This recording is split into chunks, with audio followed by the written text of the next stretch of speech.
Speaking of dead cells, we are ready for Dead Cells. Fresh file with Kanra. Hello, I'm Kanra. I am the current world record holder for this category. Fairly recent, actually. And yeah, I've been running this game for a while now. I think it's like 2 years now, I'm not sure. It's a while.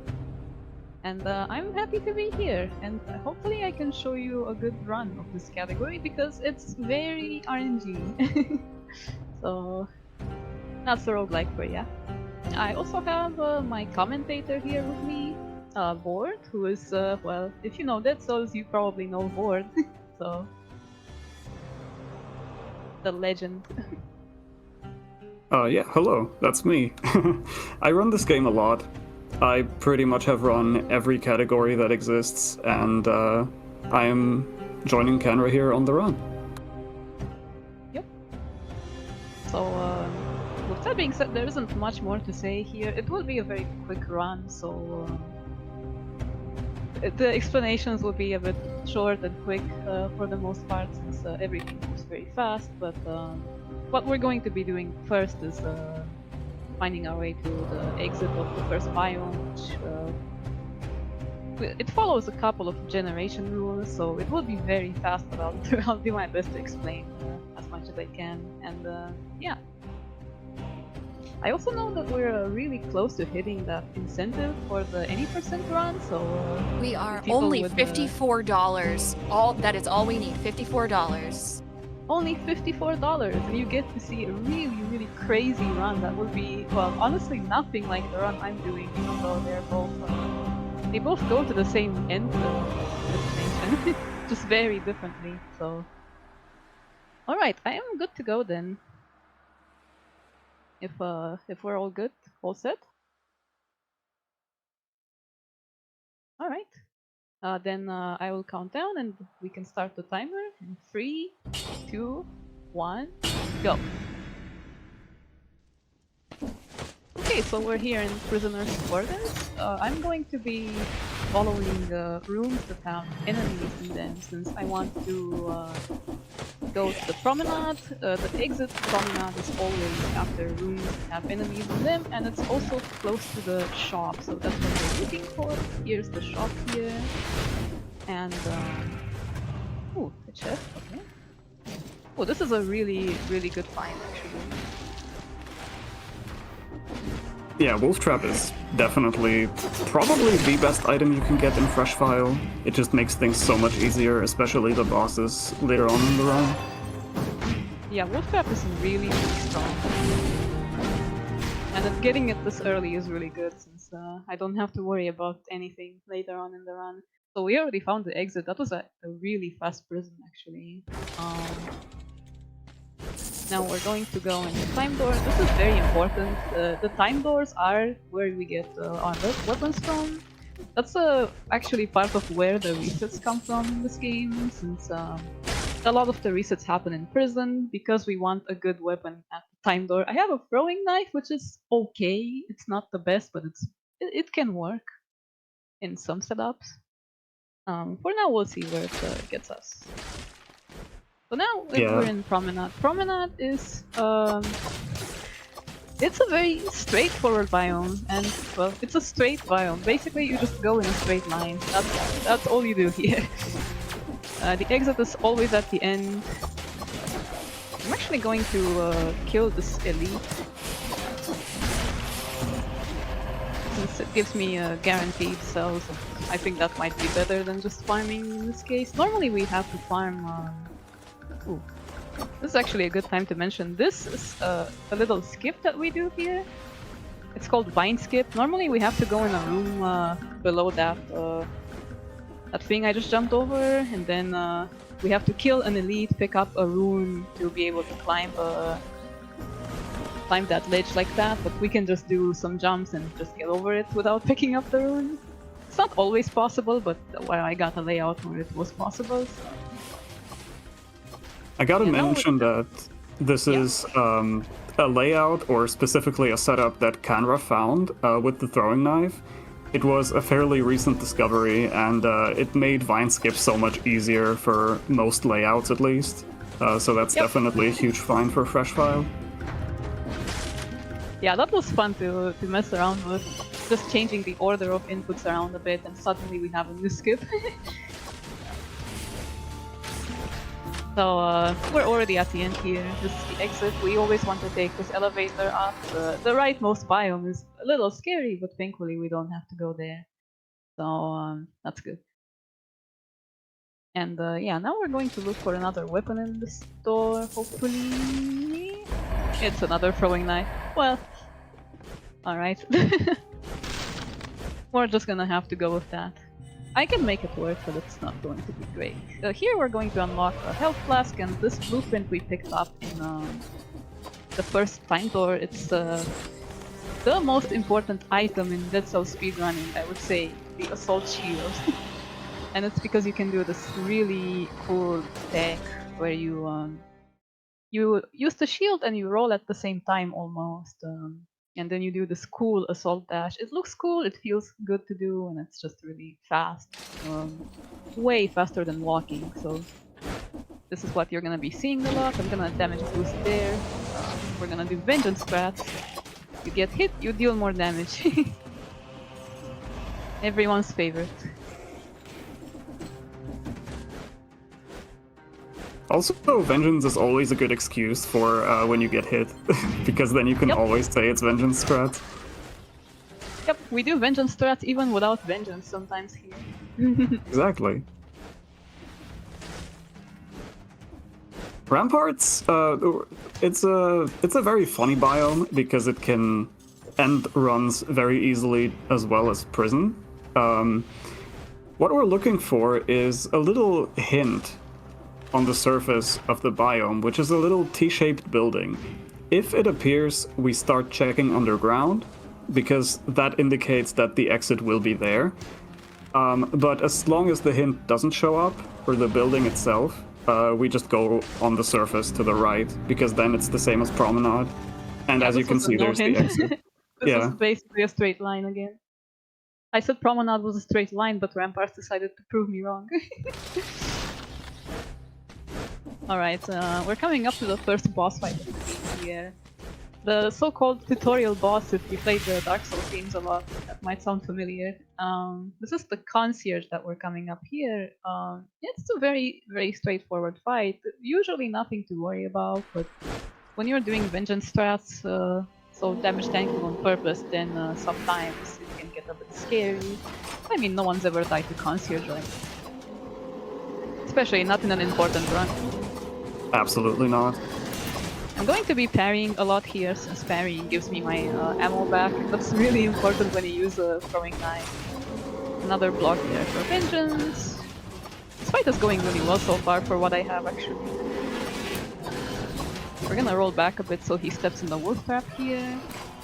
He doesn't really want to, but it's okay. Trap him again, and there we go. That was concierge. That was a really good fight for the weapon that you have. Yep. We are only $44 away from that Dead Cells bonus run. Everyone, please get your donations in. Just like this $10 anonymous donation. No comment, but they have added $10 to German, ensuring that lead. So, like I said, $44 more to that any percent bonus Dead Cells run. So I actually just checked the door after the boss for another weapon, and I'm not sure if the game is trying to tell me something here, but I got a third throwing knife, so I guess that's what we're stuck with now. Oh golly, we just got $44 from Egg Drake, who says, have fun running your favorite category board, and good luck for the rest of the run, Kanra. Wow. Oh my god, this is amazing. This is the perfect weapon. Let's go. The perfect timing too. So we just got a legendary shark. Any shark lovers in chat? I hope so, because this is incredibly rare. So sometimes in this game you can find enemies that have stars above their head like that, and those stars can be either a scroll or a legendary weapon. The legendary weapon can be literally any weapon in the game, even something that isn't unlocked. And we just got a legendary shark from that, so that's really cool actually. It was so cool I didn't even talk about Stealth Village, but it's a very short biome anyway. You just have to go get a key, do a little skip to go through the door, and then we're basically out. So yeah, this is going to be really cool. And it was actually perfectly timed, the incentive getting met too, so that was really cool. Yay! The incentive brought us the shark. Yep, I've actually not used the shark that much in this game, but it's a really cool weapon. You will see it in action pretty soon when I get to the next boss, which is at the top of this tower, so hopefully that doesn't take too long, because this is Clock Tower. This is where runs go to die, usually. The way it works is, there are 4 towers, or sometimes 3 towers, if the game feels like it. And one of the towers has the exit door to the next biome, and one of the other towers has a key. The only problem is that we don't know where the key is. It's entirely random. Oops. Can I not climb that? Wait. That looks so funny. I don't know what was going on there. So yeah, it's completely random which one has the key. The only thing we can do here is guess, basically. And that's why runs go to die here. Because it's usually a 1 in 3, sometimes it's a 1 in 2, and it loses a lot of time to get the wrong tower. Like you can see over there, since, I guess I'm not taking that scroll actually. I went a bit fast. But yeah, as you can see here, I climbed a big tower and there was nothing at the top, so... now this is the exit tower, but I'm going to climb until I get this teleporter, then we're gonna check one of the left towers here. Hopefully this one has the key, but we will have to see. This part you can blame entirely on RNG. It's the place where all the runs die. We tried figuring out this biome for so long. It's been around for many years, and no one has ever figured out the proper reading. There are some methods to it, like something that we call the Lewis method, popularized by a community member. But it's also not consistent. Let me correct that. There are a lot of placebos, but unfortunately it won't actually work. That was the key though, fortunately. Yep, so we got a second tower key. That still loses a lot of time, but at least it's not the worst. You could full clear the biome. That would be very, very bad. Never happened to anyone, right?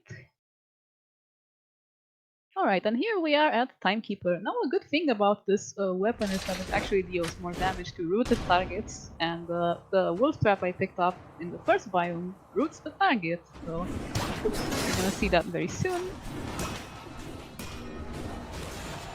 And look at that! Gorgeous damage, wow. That is amazing.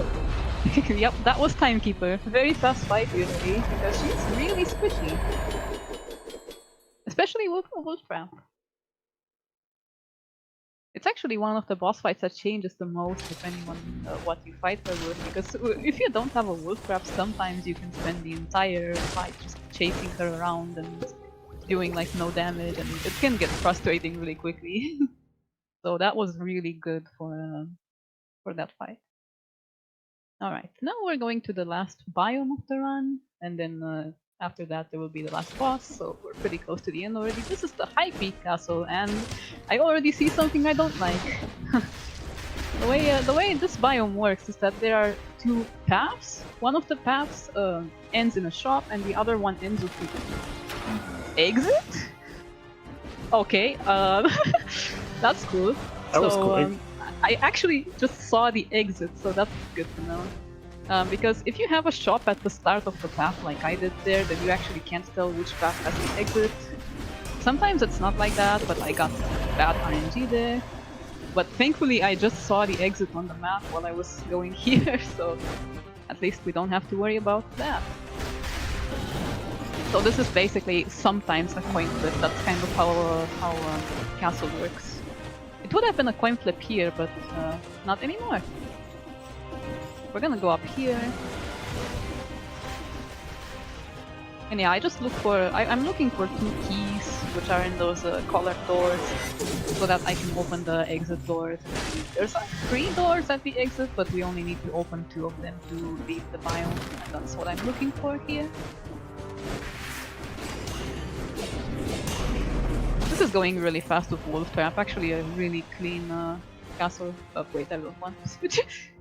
I want to teleport back. Yeah, and having the shark as well was a really good drop. It's obviously it's completely RNG, but sometimes you just get runs like these. And with throwing knife, this would have been way worse. Yeah, this was a hitless castle as well, so really clean run overall. It's actually a really good time too, so... we're gonna be coming up on the final boss here. If you've played Dead Cells before, you probably struggled with this guy a lot. We actually have a really cool way of fighting him. It's really creative. It happens in some games sometimes. Instead of actually fighting him head-on, we choose the stealth method. So we're just going to crouch, move the camera down, and if the boss doesn't see you, then, well, you can just go. That was the final boss. It's really creative stealth method right there. We actually used to have a different skip for this boss, but it's a really recent discovery that we found that you can just do that, and the category changed a little bit thanks to that, so yeah. And we found out that this method has been around for every single patch of this game. It's been under our nose the entire time. Yup. But yeah, it's actually funny. Optimally, the... Oh, and time here? That is the end. GG's. But yeah, optimally we would have had to get a rare drop to have the fastest possible run, and that's no longer a requirement thanks to this. That was a really good run actually, like even the in-game time was pretty solid. And we had a shark, so that was good. That's the important part. I actually also have a shark of my own, so... Well, since we met the incentive, I'm assuming it's Vordy's turn now. Right, and we're gonna get that set up really quick here. And before we get to that, I just want to thank everyone in chat for helping us meet that $1,700. That is all going to Alice so that she can pay for her gender-affirming surgery. Thank you all so much again for helping. Thank you so much. Excuse me. Thank you. We will be right back.